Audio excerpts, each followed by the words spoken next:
ছাদ বাগানে সবাইকে স্বাগতম। তো বন্ধুরা, আজকে চন্দ্রমল্লিকার গাছ নিয়ে কিছু কথা আলোচনা করব। যে গাছ আমরা নার্সারি থেকে কিনে এনে কি ধরনের মাটিতে বসাবো, কি খাবার দেব যাতে করে প্রচুর ফুল আসে এবং ফুলগুলোও বড় বড় হয়। এখানে দেখুন আমার যে গাছটি রয়েছে ফুলগুলো কত বড় বড় হয়েছে আর ফুলও এসেছে অনেক। তবে এটা আমার পুরনো গাছের কাটিং থেকে এই গাছগুলো করা। এখানে দেখুন কয়েকটি কাটিং আমি বসিয়ে দিয়েছিলাম আর তার থেকেই কিন্তু এত সুন্দর গাছ হয়ে ফুল হয়েছে। গাছ কিন্তু রোগাই রয়েছে, খুব একটা মোটা হয়নি, কিন্তু ফুল এসেছে প্রচুর। তো আমার আলাদা করে আর টব দেওয়া হয়নি, সেই কারণে একটা টবেই যেহেতু এতগুলো গাছ রয়েছে একটা একটা করে বসালে এর ফুল আরও বেশি পাওয়া যেত। তো আমরা যে নার্সারির থেকে গাছ কিনে নিয়ে আসবো সেটা কি ধরনের মাটি তৈরি করে এই গাছ বসাবো। 4 ভাগ মাটির সাথে 1 ভাগ জৈব সার, 1 ভাগ কোকোপিট, অর্ধেক ভাগ বালি দিয়ে এই গাছ বসাতে হবে। তারপরে 15 দিন পর থেকে সপ্তাহে একবার করে সর্ষের খোল পচা জল দিতে হবে। 3-4 দিন সর্ষের খোল ভিজিয়ে রাখতে হবে। এখানে দেখুন আমি সর্ষের খোল ভিজিয়ে রেখেছি, সকালেই ভিজিয়েছি। এই যে, তো আমি এইভাবে সর্ষের খোল পচিয়ে রাখি। 100 গ্রাম সর্ষের খোল ভিজালে 10 লিটার জল করা যাবে, আর সেই জলটাই গাছে দিতে হবে। সমস্ত ফুল গাছেই দিতে পারেন। শীতের যত ফুল গাছ আছে, চন্দ্রমল্লিকা, ডালিয়া, আরও যা যা ফুল আছে সমস্ত গাছেই কিন্তু এইভাবে সর্ষের খোলের জল ব্যবহার করতে পারেন। তাহলে দেখবেন প্রচুর ফুল আসছে আর ফুলগুলো বড় বড় হচ্ছে। এবার কাটিং থেকে কিভাবে চারা তৈরি করবেন। এখানে দেখুন আমার একটি পুরনো গাছ রয়েছে। এই যে এখান থেকেই কিন্তু আমি কাটিং কেটে নিয়েছি কিছু, এই যে জলে রেখেছি যাতে শুকিয়ে না যায়।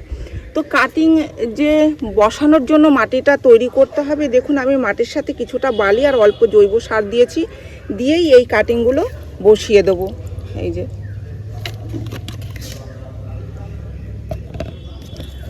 তো যাদের রুট হরমোন পাউডার আছে তারা রুট হরমোন পাউডার দিয়ে নেবেন। আমার কাছে এখন নেই, আমি অ্যালোভেরা জেল দিয়েই বসাবো।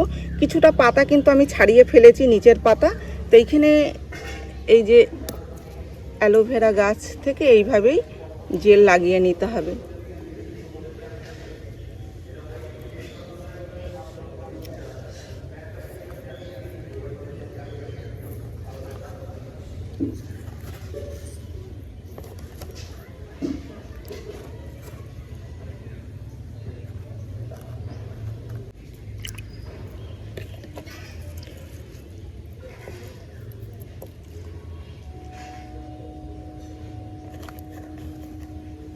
তো এইভাবেই আমি এখানে 4টে চন্দ্রমল্লিকার কাটিং বসিয়ে দিয়েছি। এবার এতে জল দিয়ে দিচ্ছি।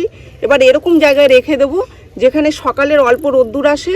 4-5 দিন মতো রেখে দেবো। তারপর একটু যখন দেখবো শিকড় চলে আসছে, গাছগুলো একদম তাজা রয়েছে, তখন অল্প অল্প করে বেশি রোদ্দুরে বের করে দিতে হবে। শীতের গাছ, তাই শীতের রোদ্দুরে এই গাছগুলোকে রাখতে হবে। আর মাটি ময়েস্ট রাখতে হবে, কিন্তু জল বাঁধিয়ে রাখা যাবে না। এটুকু যত্ন করলেই দেখবেন কীরকম গাছ ভর্তি হয়ে ফুল আসছে। অসম্ভব ফুল আসবে। চন্দ্রমল্লিকা গাছগুলোতে প্রচুর ফুল আসে। আর যারা প্রচুর ফুল পেতে চান একটা গাছ থেকে, যে একটা গাছ থেকে অনেক ফুল পাবো, তারা বর্ষার সময়, বর্ষাকালে যখন দেখবেন বৃষ্টি থাকবে, তখন আপনারা এর যে পুরনো গাছ থাকবে, পুরনো গাছ থেকে কাটিং বসাতে থাকবেন।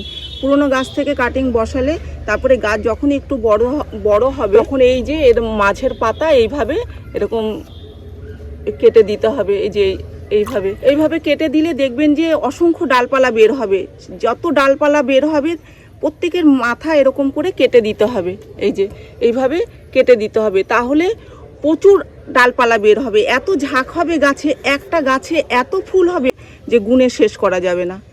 আর সর্ষের খোল পচা জলটা দিতে হবে, মাটি ময়েস্ট রাখতে হবে। মাটি কিভাবে তৈরি করতে হয় সেটাও বলে দিয়েছি। এইটুকু যত্ন করুন, তাহলে দেখবেন কত ভালো ফুল পাওয়া যাচ্ছে। আর যারা মনে করছেন যে পুরনো গাছ নেই, নতুন গাছ থেকেই নতুন চারা গাছ তৈরি করতে চান, যখন দেখা যাবে যেরকম আমার এই গাছটি, এই ফুলগুলো যখন শুকিয়ে যাবে, তখন কি করব, এই যে কাণ্ডটা রয়েছে, এই যে এতটা হচ্ছে নিয়ে নেব, কেটে নিয়ে কিছুটা 1 ইঞ্চি 1.5 ইঞ্চি মতন মাটির নিচে দিয়ে দেবো।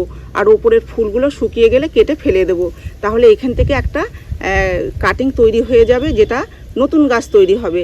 আর এই যে গোড়াটা থেকে যাবে, এই গোড়াটার থেকেও কুশি বের হয়ে আবার দেখা যাবে গাছটা একটু ঝাঁক হয়ে যাচ্ছে। তো এইভাবেও কিন্তু আমরা প্রথমে আগে গাছ কিনে আনবো, তারপরেই এইভাবেই কাটিং তৈরি করে নতুন নতুন গাছ করব।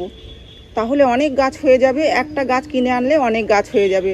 আমরা কালার চাইলে কালার কিনে আনতে পারি। দেখুন এখানে একটি কালার রয়েছে, এটা আমার অন্য গাছের কাটিং বসানো, আর এই যে গাছের থেকে যে কাটিংটা আমি বসালাম এর কালার কিন্তু অন্য। তো এই গাছে ফুল আসুক, তারপরে আবার আপনাদের সাথে শেয়ার করে দেবো এই ভিডিও।